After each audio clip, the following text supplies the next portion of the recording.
らめく影探してた光の粒届くような気がしていた伸ばした小さな手のひら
空の青流れる雲こんなに綺麗だったかな散らばった記憶のかけら少しずつ紡いでゆく君のいない今日がまた始まってくこのままもう時が止まってくれないか何をしてても誰かといても君を探して見つけたくて流れる時に抗ってるこれが全て夢なら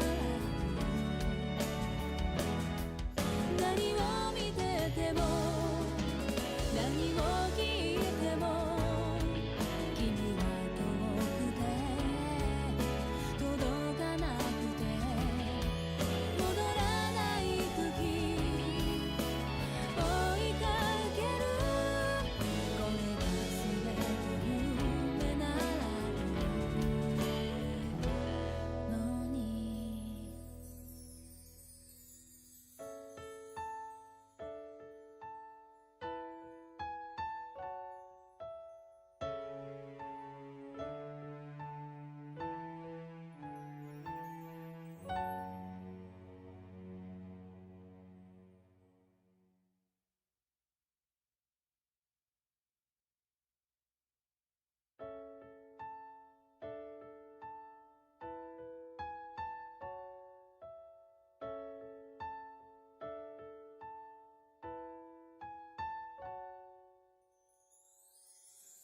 月明かり揺らめく影探してた光の粒届くような気がしていた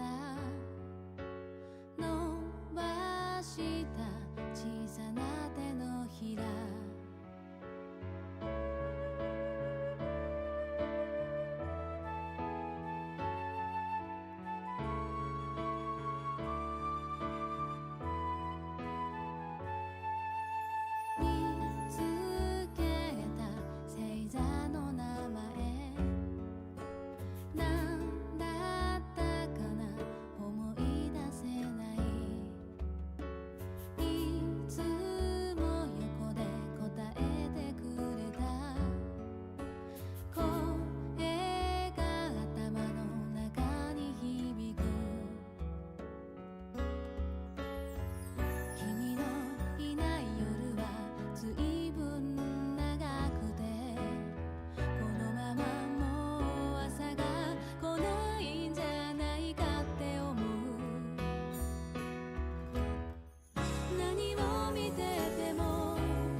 空の青流れる雲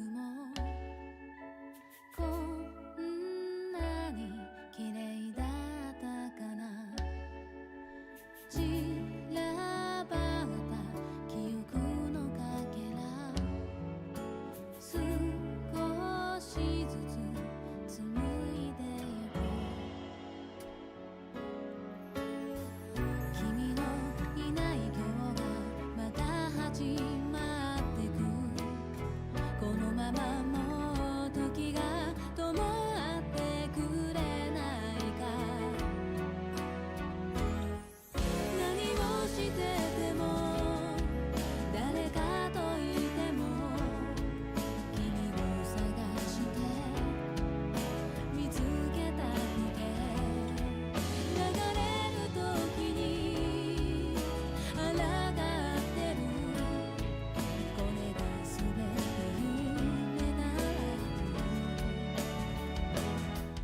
何を見てても何を聞いても君は遠くて届かなくて戻らない時追いかけるこれが全て夢なら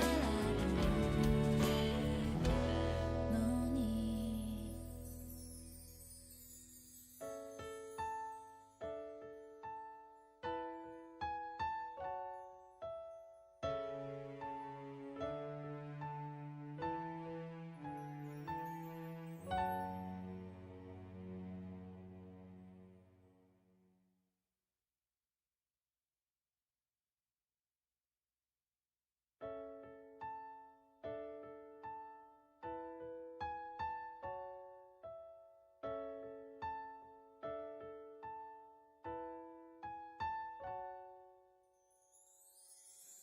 月明かり揺らめく影探してた光の粒届くような気がしていた伸ばした小さな手のひら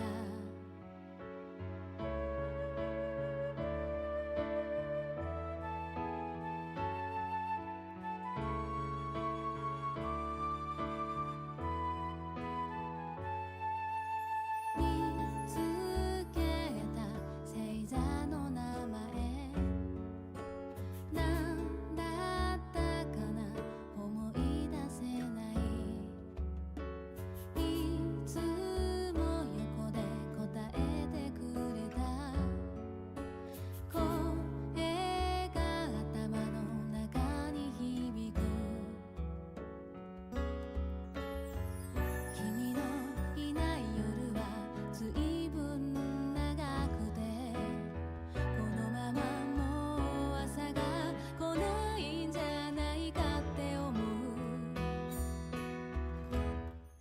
何を見てても何を聞いても君は遠くて届かなくて戻らない時追いかけるこれが全て夢ならのに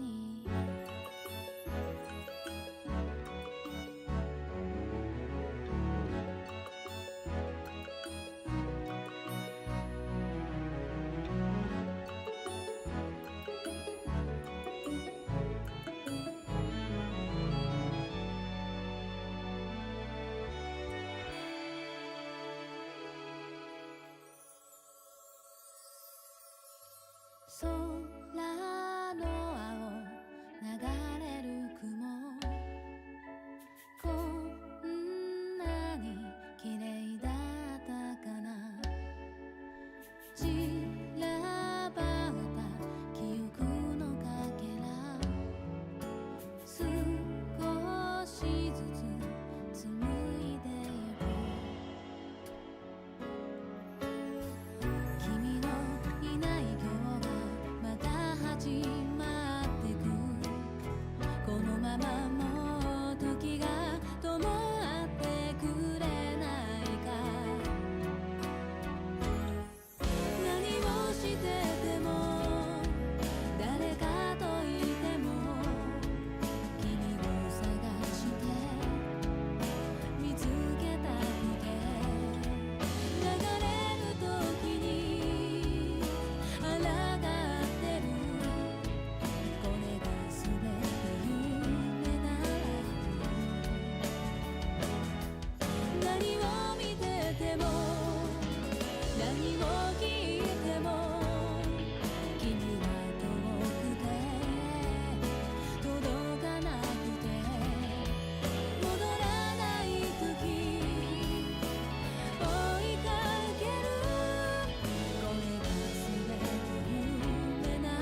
はい、こんばんは。グランゼーラの集い2024にお越しいただきありがとうございます。この番組はゲーム会社グランゼーラの日々の活動や開発の状況をお伝えする番組となっております。私は進行の、グランゼーラ制作責任者の九条と申します。よろしくお願いします。ちょっと通信が不安定なところがあるみたいなんですけど、大丈夫でしょうか。大丈夫ですかね。はい、こんばんは。ありがとうございます。こんばんは。はい。はい、こんばんは。チーム F タイプさんありがとうございます。バイドルゲンありがとうございます。はい。やっぱりぐるぐるきますかね。すいませんね。かなり重い。ジャミング波動砲が発動してる。重いですかね。ちょっとすいませんね。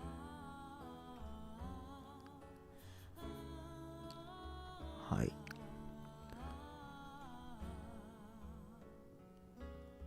ジャミングされてる感じですか。はい。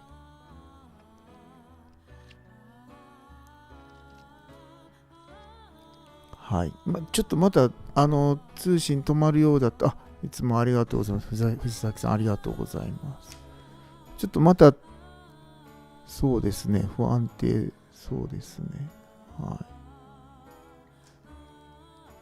い。はい。ギリシャからありがとうございます。はい。ポールさんありがとうございます。はい。くるくるくる。ちょっと、音声途切れて説明途切れるところは、また、ぐるぐる解消後に説明しますので、はい。ご容赦ください。はい。そうですね。わび素材、そうです。塩コーヒーさんすいませんね。はい。じゃあちょっと、今日の番組の内容なんですけど、こんな感じです。そもそもあれですね。1週間ちょっと配信日がずれて申し訳ありませんね。ちょっとそれをお伝えし忘れて申し訳ありません。ちょっとちょっと不測の事態がありまして、ちょっと配信日を1週間後ろにずらしました。させていただきました。はい。で、今日の番組内容なんですけど、R タイプタクティクス12コスモスの件と、R タイプファイナル2-3ボルブドのことについて、ちょっと情報をお伝えしたいと思っております。そして、質問コーナーと、告知という形で進めていきます。はい。よろしくお願いします。では、中間ですけど。はい。で、最初のコーナーが、R タイプタクティクス12コスモスです。はい。で、ちょっと、一部情報を、先にお出ししたんですけど、ちょっと大変申し訳ないというか、一番大きなお詫びが今日ありまして、どうぞ。ちょっと2024年秋っていうことで発売日を、一回延期して2024年秋っていう話になってたんですけど、すいませんね、唐揚げ食さん。ちょっと発売日をちょっと再度延期ということになってしまって大変申し訳ないですけど、ちょっと2025年っていうことになってしまいます。ちょっとこれね、すごい一方的な話になってしまうので、申し訳ないんですけど、制作そのものは全体としては順調に進んでおったんですけど、どうしてもちょっと一部入れなければいけないところで、ちょっと期間が縮めれない工程がありまして、ちょっとこんな感じになってしまって、本当に申し訳ありません。はい。ですね。ちょっと今日、これが一番大きなちょっとお話になってしまうんですけど、さすがにちょっと作ってないように見えても良くないなと思いまして、ちょっと一部だけ、R タイプタクティクス12コスモスに収録しているタクティクス2のオープニング、R タイプタクティクス2オペレーションビターチョコレートのオープニング動画だけ、ちょっとこれただまだディレクションが終わってなくてですね、いくつかちょっと壁に機体がめり込んだり、ヒッチっていうちょっと引っかかりが生じているところがあるんですけど、ちょっとそういう、まあちょっと開発中のもので申し訳ないですけど、最終的なものと変わるかもしれないですけど、ちょっとオープニングの動画をご覧いただこうと思います。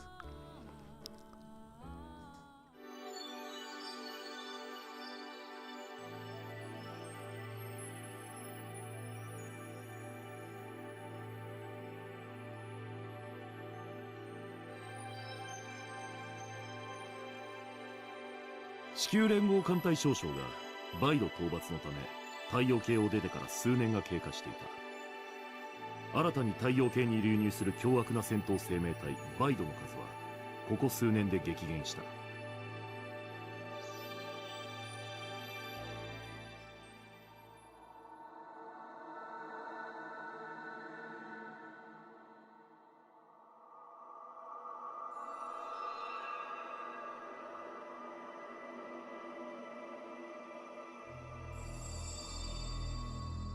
人々は若き司令官の奮戦ぶりを想像し、平和が訪れる予感を共有していた。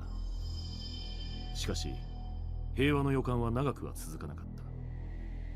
地球側がバイドの構成を跳ね返すために開発した兵器はバイド生命体の種子を培養し、その凶暴さを利用するというものであった。そして太陽系のバイドが減り、戦闘が小康状態になっても軍はこのバイド兵器を手放すことができなかったのだ。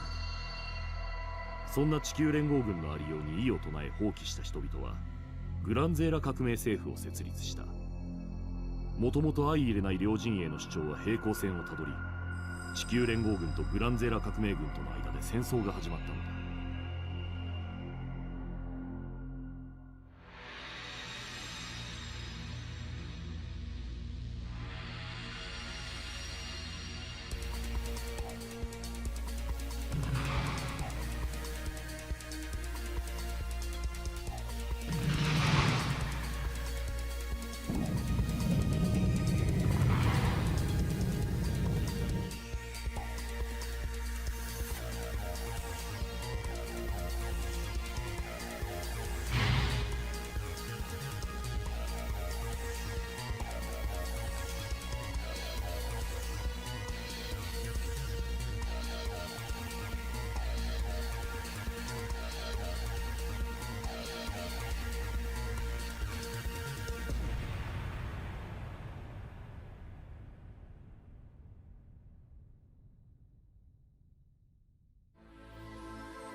はい、今ご覧いただきましたのは、R タイプタクティク、R タイプタクティクス1にコスモスに収録してる R タイプタクティクス2オペレーションビターチョコレートのオープニングムービーの制作途中版です。すいません。ちょっと最初はYouTube の調子が悪くて画面が引っかかってたんですけど、実際の映像は最終的にはちゃんと滑らかになりますし、いくつかちょっとね、後で不備を探していただくといくつも出てくるし、最終的にちょっと私のディレクションがもうちょっと入って違ったもんになるかもしれないですけど、制作そのものはですね、絶え間なく進めていてですね、ちょっとある工程だけがどうしてもちょっと収まらないということで、本当に申し訳ないですけど、ちょっとこれね、何がひどいかって、一方的にね、こちらがちょっと延期するっていうだけの形になるんで、本当に心苦しいんですけど、ちょっとご容赦いただければと思っておりますので、ちょっとご理解のほどよろしくお願いします。はい、で、ボイスは日本語で、テロップの方はちょっと英語になってますけど、はい、ちょっとそんな感じになります。ちょっとね、大きな話で、何かしらちょっとこれに関してのペナルティというか、お詫びを何かしらの形でちょっと、ね、にしたいとは思ってますけど、ちょっと取り急ぎちょっと発売日についてはちょっと今日ご連絡したいと思いまして、こんな形で申し訳ありませんけど、よろしくお願いします。申し訳ないです。はい。いいっすよ。はい。これ古いままですか？すいません。ちょっとすいません。ここでも手違いがありました。はい。よろしくお願いします。はい。ちょっと不備探していただくといろいろ出てきますね。一つはちょっとエクリプスが妙なとこにいたりしたんですけど、ちゃんと最終版修正いたしますので。はい。で、次、R タイプファイナル2、3ボルブドに関してなんですけど、これちょっと待ってね。僕どういう、すごいすいませんね。ちょっと今僕段取りを聞いてます。はい。じゃあちょっとめくっていただかないと私もわからないので、はい。R タイプファイナル3イボルブドがちょっと韓国での発売が、できてなかったんですけど、9月12日に、配信すると。デジタルタッチさんから配信していただくということを日本語でお伝えしていると。で、英語と日本語に書いてると。これ韓国語にできなかったんですか？間に合わなかったんですか？すいませんけど、ちょっと韓国の方申し訳ないですけど、ちょっとそんな感じになっております。はい。よろしくお願いします。で、次は、アップデートの方なんですけど、ちょっとね、プラットフォームですごくばらつきが出て申し訳ないんですけど、ちょっと DMM ゲームズ版だけちょっとまだ配信できてないそうなんですけど、他のは一旦ですね、この夏の配信の方は、開始してますので、ぜひ最新版をとしてやっていただければと思っています。英語の方、はい、英語の方って英語にしてあるだけなんですけど、こんな感じになっております。はい。でですね、次、年内にもう一回アップデートを予定してまして、ステージとかプレイヤー機体とかっていうのを増やそうと思っています。はい。で、ちょっと以前少しお話ししたんですけど、そうか、こっちの話があるな。このクラウドファンディングの機体はまだ出てないんですか？ちょっと大変申し訳ないです。これ、バウチャーコード近いうちにお送りいたしますので。で、この機体、これ、ちょっと紛らわしいんですけど、R タイプタクティクス12コスモスのクラウドファンディングで R タイプファイナル23イボルブドのプレイヤー機体をご提供するという、まあリワードっていうかコースの機体なんですね。はい。で、このドラゴン機体ともう1機体、これはちょっとまた次のアップデートになるんですけど、ご提供します。まずこれ1機体目ということで、バウチャーコード、はい、お送りします。すいませんね、ちょっと遅れてる話ばっかりで申し訳ないですけど。で、次回の年内に予定しているアップデートの情報なんですけど、ちょっとその年内のアップデートの情報、内容を一覧で出したかったんですけど、ちょっとまだ全部まとめきれてないので、一部だけ、以前ですね、ちょっとこういう、これまあ僕が描いた下手くそな絵なんですけど、プレイヤー機体を追加しようとしているという話で、2番以外、1、3、4はプレイヤー機体出しますよって。これもともとクイズ番組用に作ったフリップなんですけど、このうち作らない予定のものはどれでしょうみたいな、ちょっと意地悪なクイズを出したときに、まあ2番以外は作りますっていう話になってたんですけど、4番、まあ1も3も4も制作進めてるんですけど、4番のちょっと開発中の映像が今ありますので、ちょっと開発の進捗報告ということでご覧いただこうと思います。はい。まあこれ、スタンダードフォースの形をしたプレイヤー機体っていうことです。はい。ちょっとフォースの位置離れてるのとかまだ調整中なんですけど、ちょっと開発中のもんなんで、はい。オレンジのとこがですね、キャノピーカラーのカスタマイズ色変えれて、で、コントロールロッドの部分にデカールが貼れたり、ボディカラーでロッドの色が変えれるようになってます。はい、で、フォース波動砲なんで、チャージするとですね、両方から波動砲が出るような形になってます。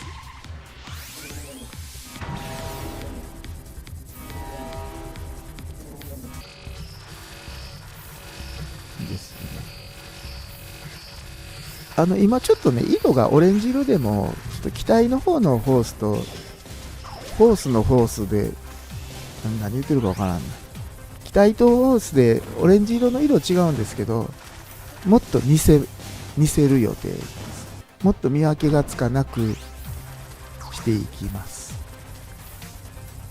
していく予定です。はい。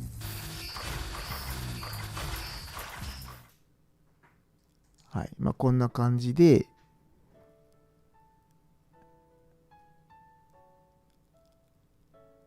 はい。ホースと全く同じ色に します。はい。機体本体はいらんかった。はい。なので、見分けつかなくて困る方は、キャノピーカラーを変えていただくと、オレンジのとこの色が変えれますので、見分けつくようにしていただいて、逆に全く同じ見た目で楽しみたい方は、デフォルト設定でプレイしていただくということですね。まあちょっとこれがかっこいいかというと微妙ですけど、やってみたかったっていうだけなんですけど、まあこういうものも用意しています。で、ステージも用意してますので、これちょっとあんま今日言うなって言われてるんですけど、ボスラッシュっていうんですか、ボスを次々倒すみたいなステージも準備してますね。はい。デカールは貼れますが、貼れるのがロッドの部分だけなので、貼れる面積がすごく狭いです。はい。ですね。はい。まあそんなことでいろいろ準備してますので、よろしくお願いします。はい。では次は、逆質問コーナー、すいませんね、ジングルなる段取りを忘れてました。7月26日に皆さんにちょっと私どもからいろいろ伺した、アンケートについてのちょっと集計結果をご報告いたします。はい。では1番。質問1。現在皆さんが主にゲームをプレイされているプラットフォームはということで、これはどの部署があれなんですか？この質問だ。商品企画部ですか？はい。まあ、プレイステーション4、5ですね。はい。これ見てね、僕らが例えば Xbox の優先下げるとかそういうことはしませんので、ご心配なく。はい。まあ PC がやっぱり高いですよね。今高いんですよね。日本でも PC でゲームされる方多いんで、はい。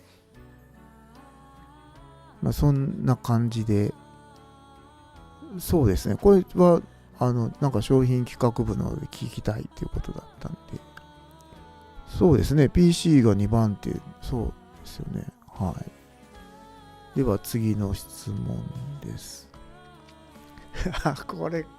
これか、質問に。現在グランゼラ TV ではイメージファイト、ポンコツロマン大活劇、バンピートロットのゲーム実況を行っていますが、今後期待するゲーム実況があればぜひ教えてください。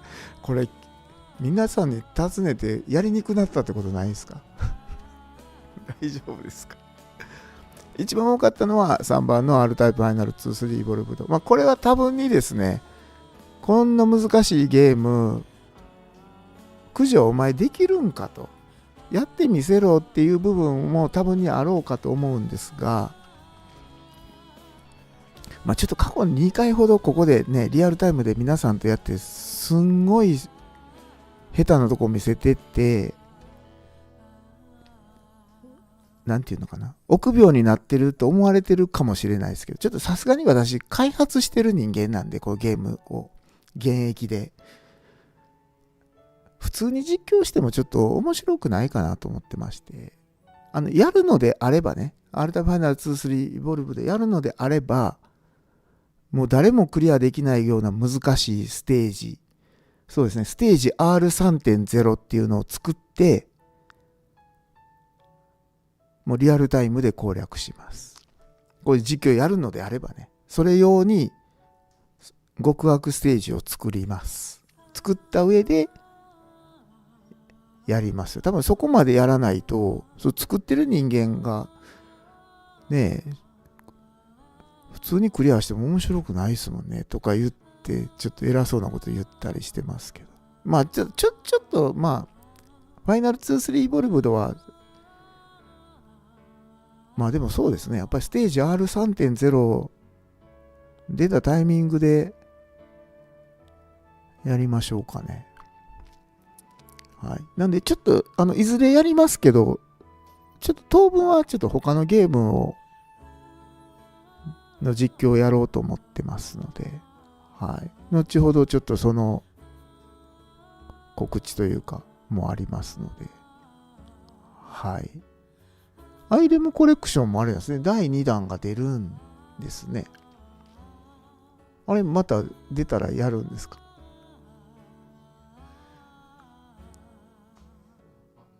ドラゴンブリード出たらやりたいんですけどね。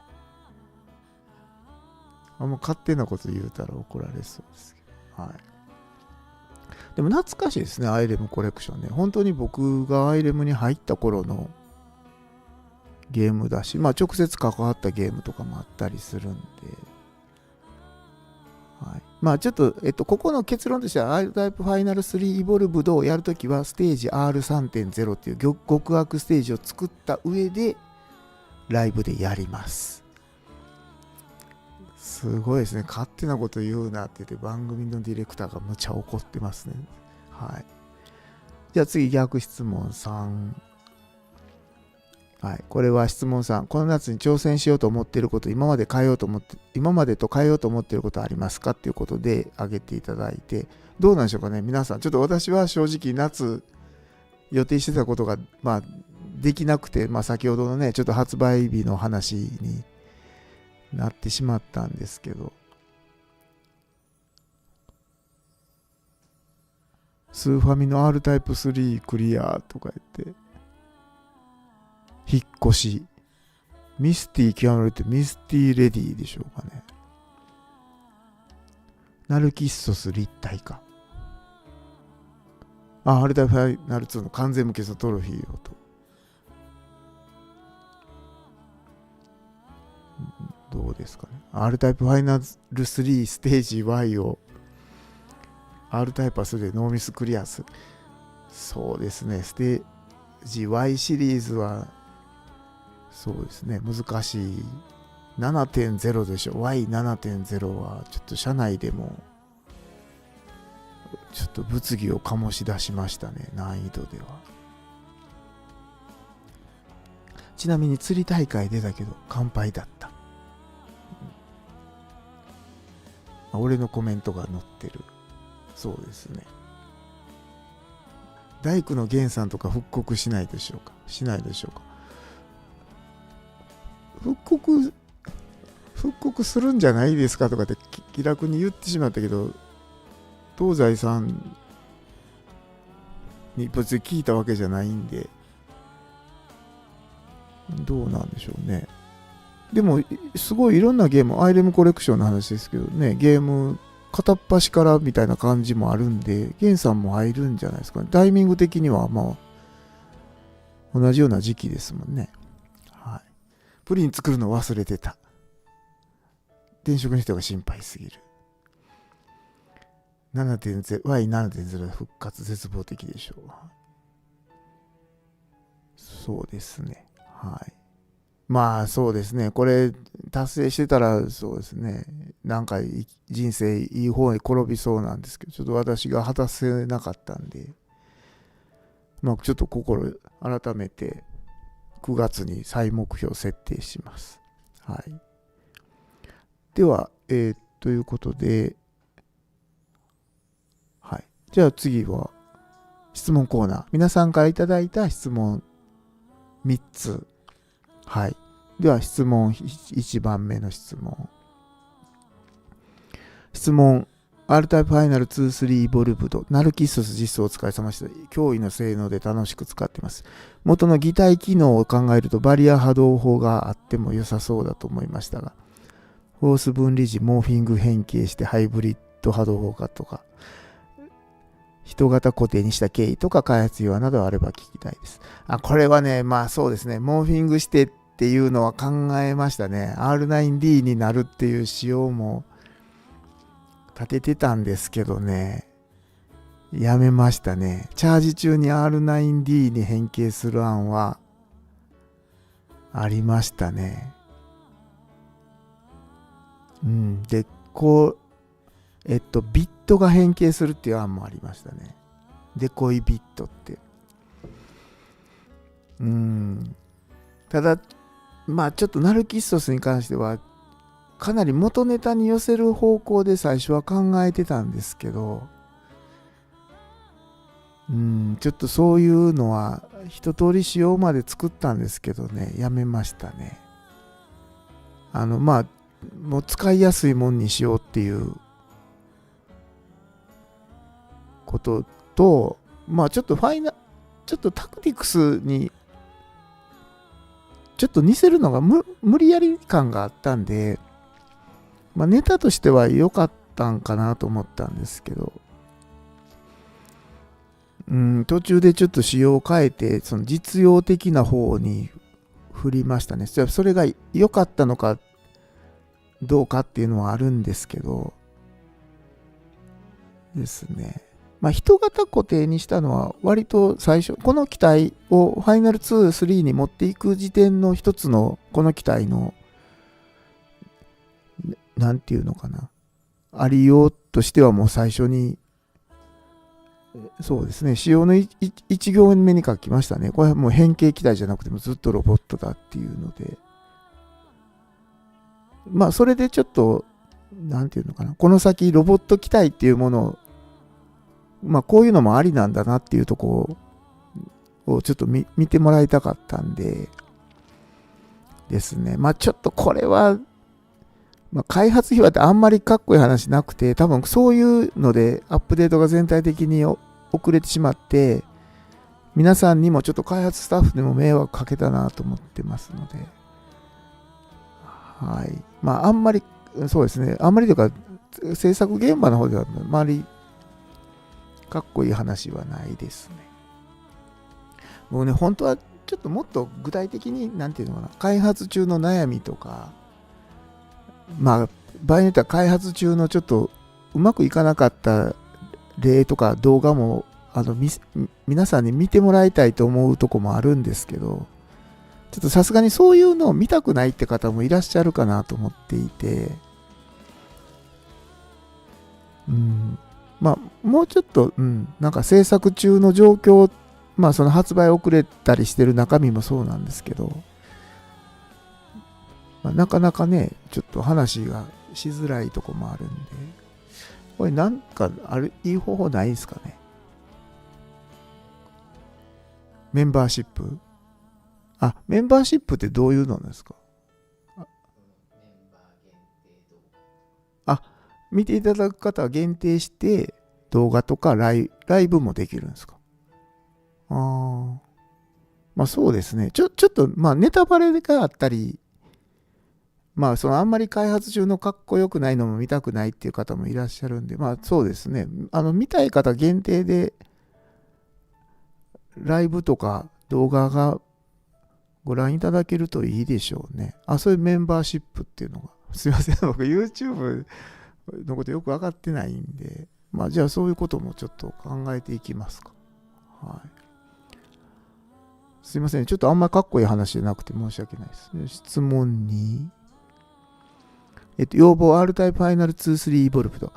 要望ですが、タクティクス仕様のエクリプスは、ファイナル2-3イボルブドで使えるようになりませんか？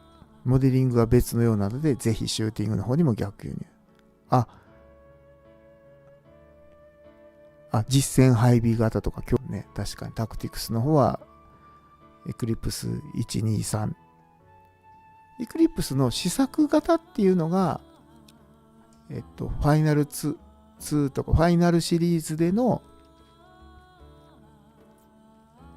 エクリプスなんですね。で、タクティクスの方では、それのバリエーション違いみたいなのが、バリエーションというかアップグレード版があるっていうことで。そうですか。なるほど。まあ、モデリングは多少違いますね。ディテールが、まあ違うのはそうですね。ファイナル2の側がちょっと違わせてあるって感じでしょうけど。そうですね。まあこれはちょっと、社内で聞いてみますけど。そうなんですか。実践配備型と強化しようと。そういう。そうですね。ファイナルのエクリプスは側は試作型だけど、性能は実践。まあ、それはそうですね。その通りですね。なるほど。わかりました。ちょっとそういうご意見いただけたんで、ちょっと週明けスタッフに相談してみますね。エクリプスはね、ファイナル、R タイプファイナルのエクリプスっていうのは、こう、なんていうのかな。ある機体のシリーズから別の機体にシリーズをつなぐ、まさにエクリプス感があって、つなぐっていう感じなんですけど、特にタクティクス2ではですね、その革命軍側の主力戦闘機っていう位置づけになっていて、はい。そうですね。なので、まあちょっと、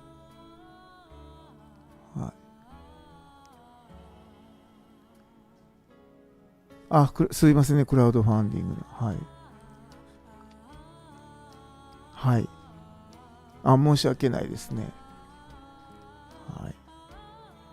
はい。申し訳ないです。はい。ちょっと待ってください。今、通信が滞ってますか？大丈夫ですか？はい。ちょっと発売がちょっと遅れてしまっていることについては本当にちょっと重ねてお詫びを申し上げます。今大丈夫ですか？通信止まってないですか？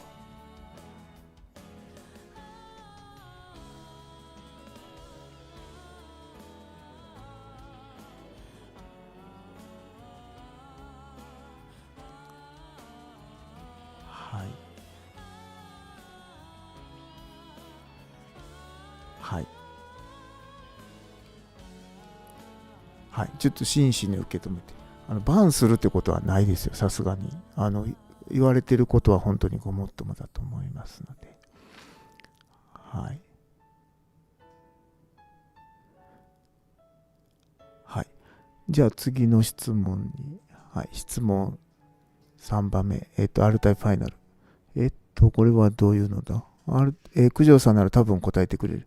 R タイプファイナルの最終面の背景がなかなか興味深いと。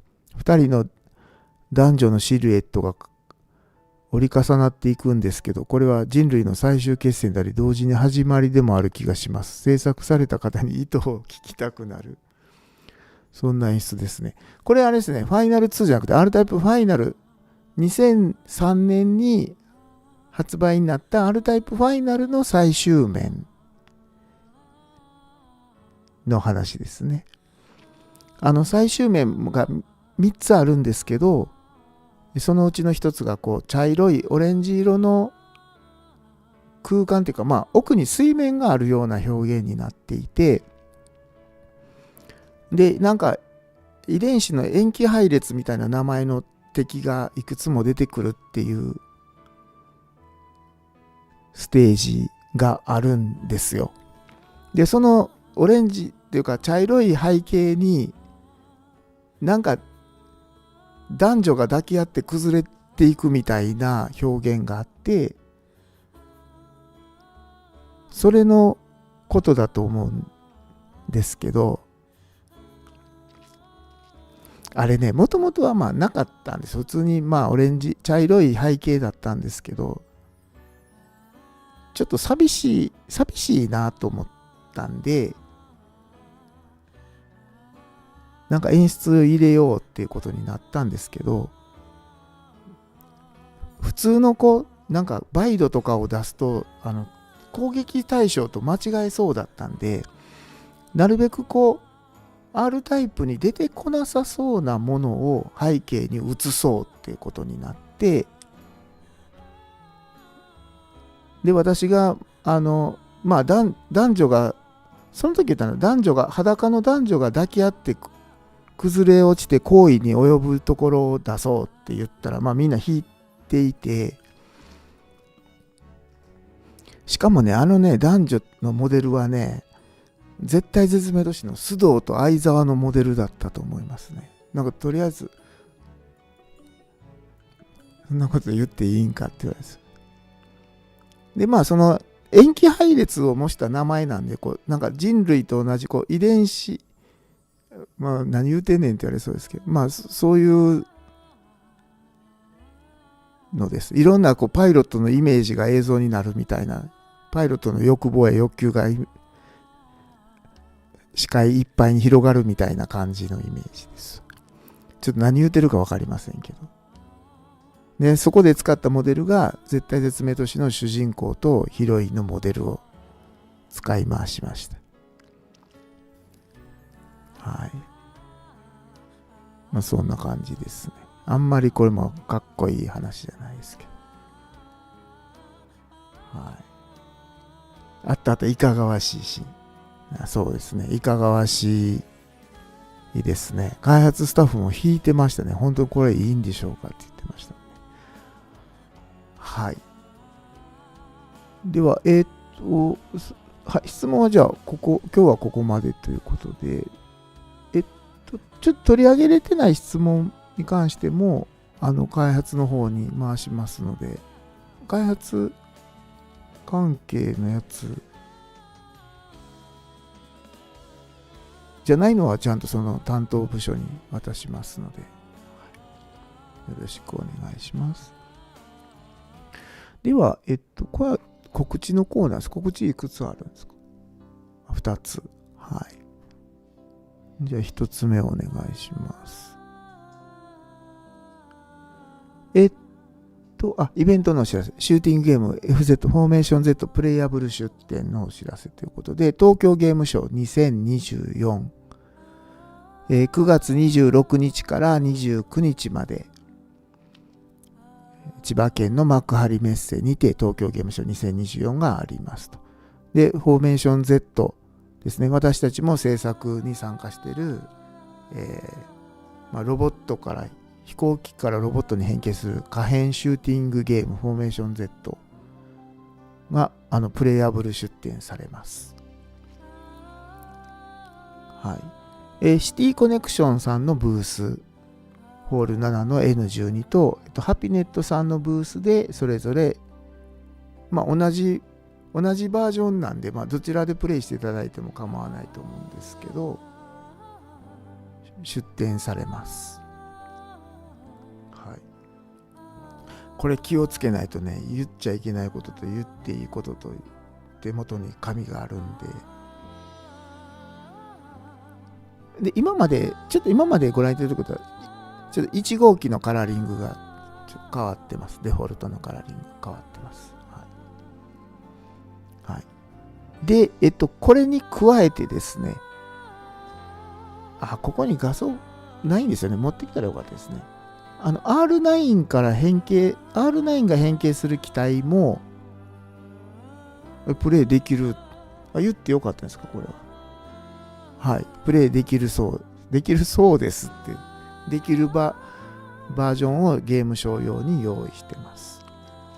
ので、東京ゲームショウ行かれる方はぜひですね、シティコネクションさんのブース、もしくはハッピネットさんのブースに、今まで未公開のステージもプレイできます。これ、あかんかったんですよ。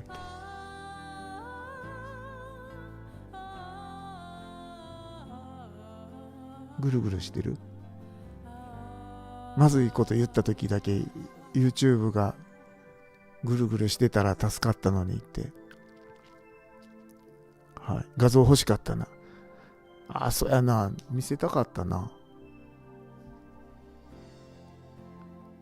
いや、ケイロンじゃないんですけど、R9A が変形して、フォーメーション Z のロボットになるんですけど、そうですよね。僕もすげえ自分で言うなって言われてたけど、3D デザイナーが起こしてきた時すげえかっこいいなと思ったんで、出せる。じゃあちょっとはい。今、すごいな。今、いじってるのすごいですね。わからないですよ。出したらあかん情報載ってるかもしれないですよ。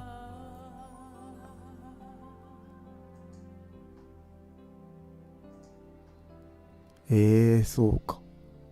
皆さんあれですかね、ゲームショーそうですね。シティコネクションさんより先に情報を出しちゃったんですよ。機体の。出させてほしいってお願いして。そうなんですよね。あれですか、ゲームショー行かれるんですかね。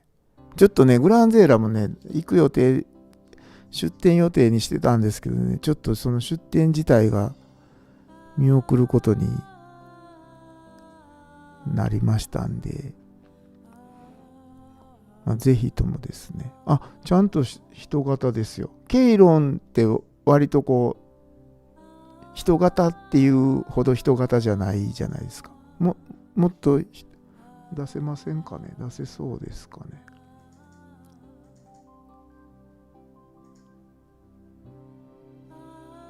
5月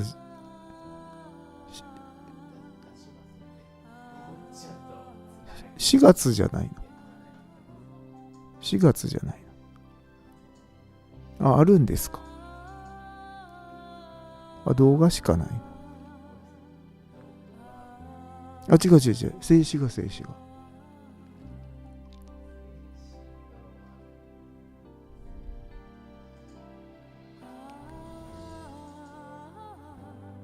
ああ、ないか。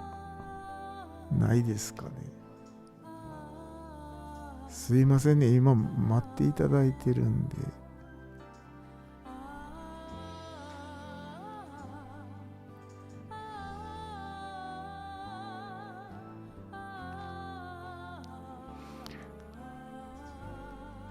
そうですね。キャンサーに近い。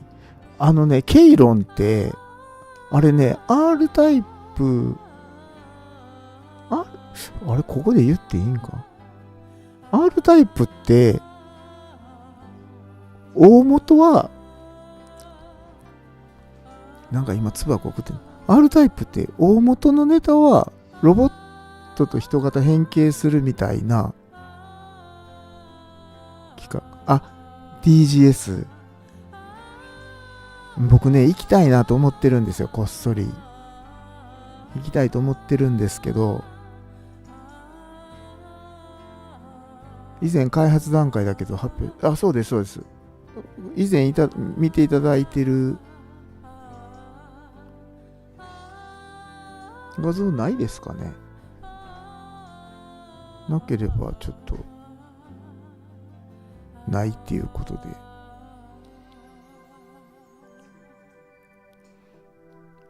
はい。そうですね。ムック本にありましたね。あれ元ネタ、R タイプの元ネタだっていうので。ケイロンはだから多分にそういう R タイプの最初の企画の元ネタをなんか実際形にしたいみたいな期待ですね。はい。そうですね。もともと別、はい。もともと没ネタでしたね。だからキャンサーっていう敵がもともと、なんていうの、時期っていうか、はい。だったんですけど。出せなさそうだったら、話行った方がいいですけど。ありそうですか。そしてそうそう、初代ファイナルで本格。あれ、何の話してたかな？今の話の時、何の話してましたっけ？その画像しかないんや。ないんか。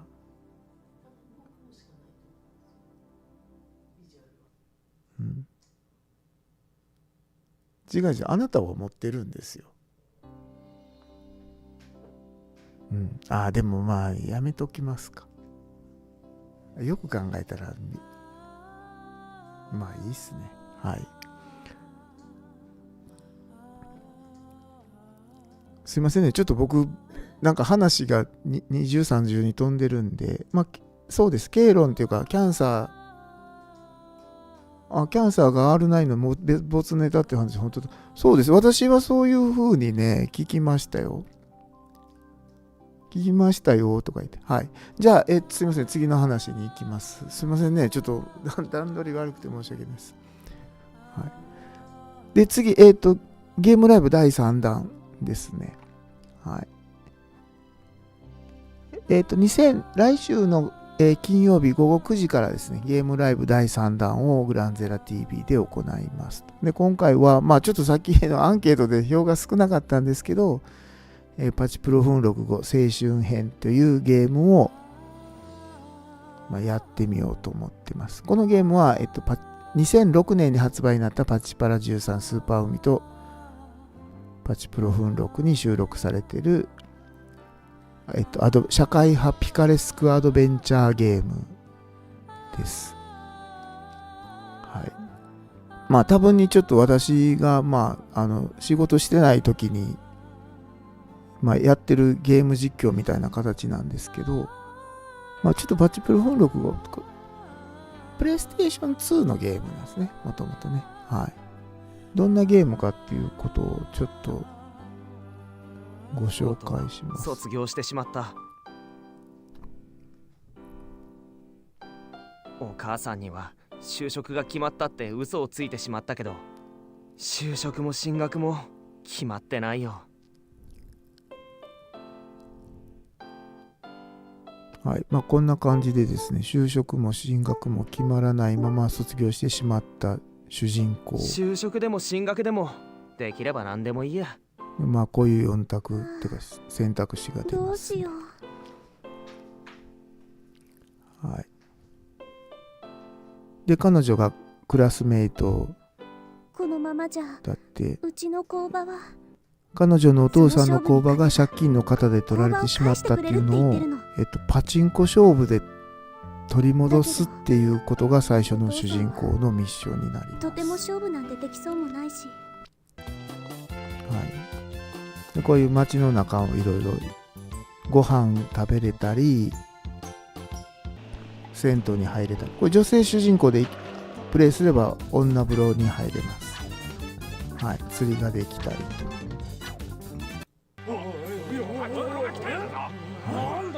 でこういうパチンコ勝負の世界に足を踏み入れると。俺が勝ったらその赤いスーツの女は俺のもんだ。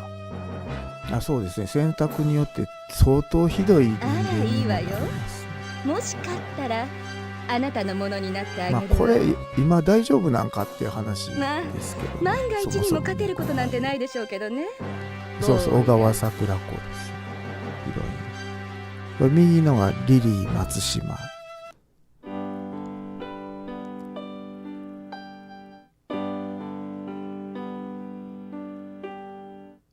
はい。こんな感じのですね、アドベンチャーゲームなんですけど、これを来週の9時、僕の仕事が終わってから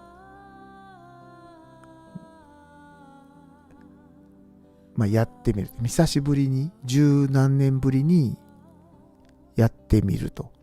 ちょっと過去2回のライブでは、ちょっとシューティングゲームで4時間半、5時間でかかってしまったんですけど、今回は2時間半か3時間ぐらい、区切りのいいとこまでプレイしてみようということでやってますので、このゲームね、ご存知の方も知らないよって方も、できれば覗いていただければと思ってます。そうなんですよ。かわいそうな話なんですよ。お父さんが連帯保証人になって工場を取られてしまって、でお母さんが通帳を持って逃げてしまったっていうヒロインの頼みを聞いて、主人公はパチンコ勝負の世界に足を踏み入れるんだけど、なんていうのかな、その社会との乖離とか、昔の友達がすごく華やかな生活してたり、逆に付き合ってる人と同棲できたりっていう、いろんな要素があるゲームです。はい。ぜひご覧ください。チャンネル登録もよろしくお願いします。はい、で、ということで、ちょっとすいませんね、段取りが悪いのと、何よりちょっと発売が延期っていうことになってしまって大変申し訳ないんですけど、ちょっと1時間お送りしてきましたけど、次回の予告を。はい。ちょっと制作の情報はできるだけ、毎回出していこうと思ってますので、これに懲りずご覧いただければと思ってます。で、次回は10月4日金曜日ですね。ちょっと月末はいろんな納品生々しいですね。いろんな納品とか締め切りがありまして、ちょっと、こちらの事情ですけど、ちょっと月の前半っていうか、第1金曜日にちょっと移させていただきたいと思ってますので、10月4日金曜日21時からよろしくお願いします。はい。そんな感じでお送りしてきましたけど、そうですね、9月に入ったとはいえ暑い日続きますし、台風がね、ひどいかったですね。私たちは日本海側に住んでるんで、あまり影響なかったんですけど、雨がひどかった。スタッフもね、福岡とか、太平洋側に住んでるスタッフもいたり、福岡のスタッフがやっぱり停電になったって言ってたりするので、皆さんも、残暑とか、災害には気をつけていただければと思ってます。はい。では、シンガーソングライター飯田舞さんが歌う、パチプロ奮力のテーマ曲花を聴きながらお別れです。おやすみなさい。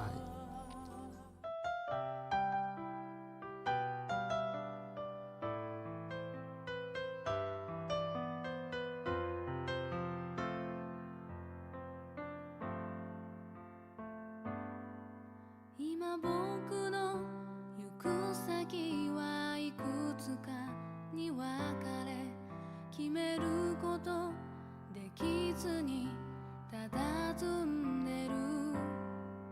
今君はやるべきことを見つけて、とてもとても輝いてる。なんとなく避けていた自分と向き合うこと、このままじゃいけないんだ。変えてゆこう。空を見上げて風を感じる。小さな目を枯れないように水をあげて大切に育てよう。そして花開く時にはきっと一輪になっても綺麗に輝く花になるよ。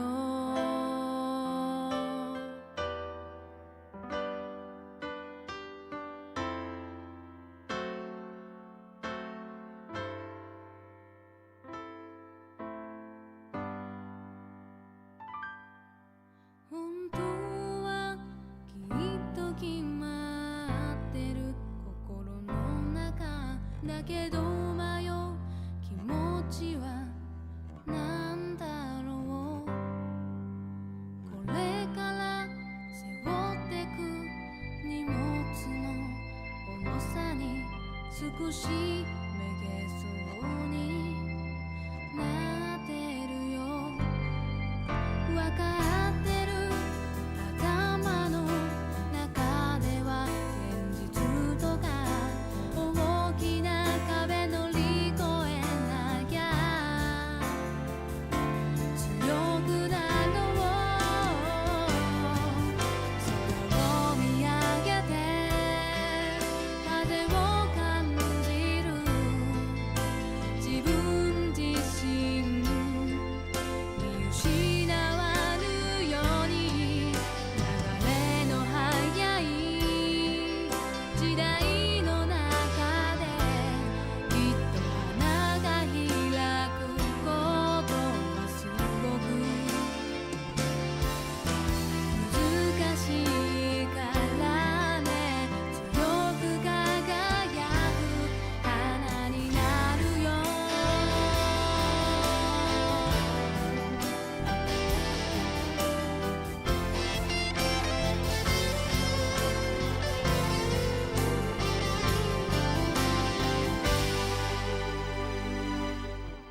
空を見上げて風を感じる。小